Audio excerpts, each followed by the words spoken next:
Now, potholes in the UK are a national disgrace. I want you to keep getting in touch with me with the worst potholes in your local area to hopefully shame your local authorities into doing something about it.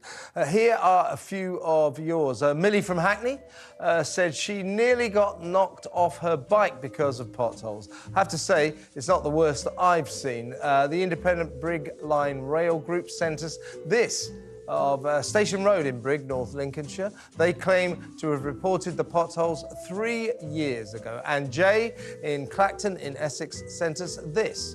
Disgraceful. Who better to talk to about the shoddy state of our roads than Mark Morrell, AKA Mr Pothole himself. Thanks for joining us, Mark. Good morning. Before we get, this is a personal observation. Now, I've got a few like almost everyone in the country, at the end of my little street in North London, I've got a few potholes. You know, every time I drive over them in my car, boom, boom, boom, you know the score. What has the local council done about it? They turned up about 2 weeks ago and they painted white lines, circles, around these potholes. That's it. That doesn't cure potholes, does it? No, it's a bit like the saint. Is it a thing that wards it off, you know? Yeah. No, it depends on their intervention criteria, and each council now has a different intervention criteria. We haven't even got a national framework that says basically a pothole that's 40 mil deep will be repaired across the country. It can be 50, it can be 100 mil deep. It's all about fitting their risk assessment based upon the lack of funding they've got. There's inefficiency in councils, but the biggest problem they got is lack of funding for resurfacing. If you look at some of those pictures as example, it's not only just the pothole. When the surface of a road wears out, it loses its grip value. So you can lose 60 to 70% of the grip value of a road. So motorists and cyclists are at risk of skidding. I mean, great announcement yesterday from Rushy. Fantastic. And I've got to give the award. You know, they do Plank of the Week. Well, Recycler of the Week has got to be government, because they've recycled so many current schemes into supposedly new money that when you dig into it, it's smoke and mirrors. So the Prime Minister is saying, you know, he's going to launch this big programme to mend all of our potholes, to fill them in. I mean, I read the other week, and I can't remember the number. I'm sure you can help me, Mark. The number of potholes in this country, the scourge of our roads, is phenomenal. Do you know how many potholes there are in Britain? There's millions. What you need to look at, there's a £14 billion backlog in road maintenance, and that's just the bit for carriageways between curbs in England and Wales. There's a £6 billion backlog in bridge maintenance. If you include footpaths, drainage, there's issues with. I believe there's over a £30 billion backlog. The amount of money that they mentioned, if it was brand new money, still wouldn't make any difference, because last year the road network got worse by £1.4 billion. This money is there's no details of it. They can't tell you the timescales of it. Dominic Brown at Highways Magazine has done two really good features this morning, and they're actually asking questions, because we can't carry on like this. And I said that if the Prime Minister really wanted to do something about it, he should have a meeting with me and not talk to advisors that really don't understand what's happening on our roads. Outline the dangers of potholes for us. I mean, they're horrible, they're bad for your car, you clunk over them, you think, oh my God, there goes the suspension.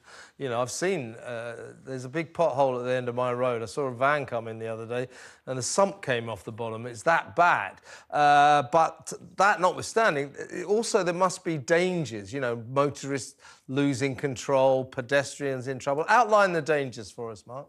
Right. It's reported that one cyclist a week is killed or seriously injured as a result of potholes. There's over 70 motorbikers that suffer, as I said, in terms of kills or serious injury as a result of badly maintained roads. It's costing the UK economy billions of pounds. A recent report in the newspaper said it's costing £7.5 billion a year. So I cannot understand for the life of me. It's killing people, seriously injuring people. That has a knock-on effect with emergency service, ambulance services, the NHS. So if you looked at the whole cost, it's a massive, massive problem. To actually spend an extra really clean, no hidden smoke and mirrors, £3 billion a year, every year ongoing, then we could do something over the next 10 years to eradicate most of the issues on our roads. So you indicated earlier that much of the problem is that councils claim they haven't got enough money to maintain the roads. But how did our roads get into this state in the first place? Do we build our roads out of cheapo stone or tarmac? I mean, are we using the wrong kind of materials to build our roads? If you engineered your road completely to a really good standard, then we could increase the quality of it. Some of it is historical from, look at rural roads. They've been built on old tracks over the time. But it's also in terms of currently techniques that are used, it's really become a patch and mend society rather than resurface our roads. And if you resurface our roads, you need to future-proof them. One area that's always vulnerable is on a roundabout where they join two lanes. That always tends to fail. You can do a thermal repair and seal that, so that stops future problems. And there's areas such as bus stops, junctions. If you over-engineered a dearer materials in there, they would last 5 times the length that they do currently. Absolutely. I mean, surely the governments and obviously local councils, but the government of this country stand accused of not taking this issue seriously enough. Is that a fair charge against them? Yes, they've got no will to actually do anything about it, because if they know the size of the backlog and admit to it, which they won't even admit to, then they've got to do something about it. But we've got an election coming up, and hence the announcement at the Tory conference that in terms of getting the headlines, my plumber yesterday said, "Oh, you must be over the moon because the announcement." When I explained a bit more to him, he said, "Oh, they just grabbed the headlines then, Mark." I said, "That's right."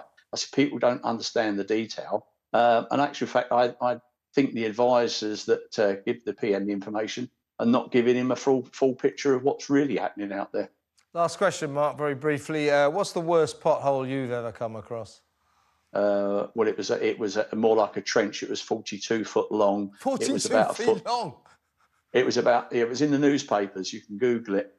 It was about 2 or 3 foot wide, and it was about a foot deep. And it was actually outside some cottages where there was no footpath, and people and a disabled man had to try and get out and cross it. I campaigned successfully using social media and my media contacts, and got works carried out for the poor lady that contacted me. Extraordinary. Mark, great to talk to you. That's Mark Morrell. Mr Pothole is his alias. And this is our new Pothole of the Week feature.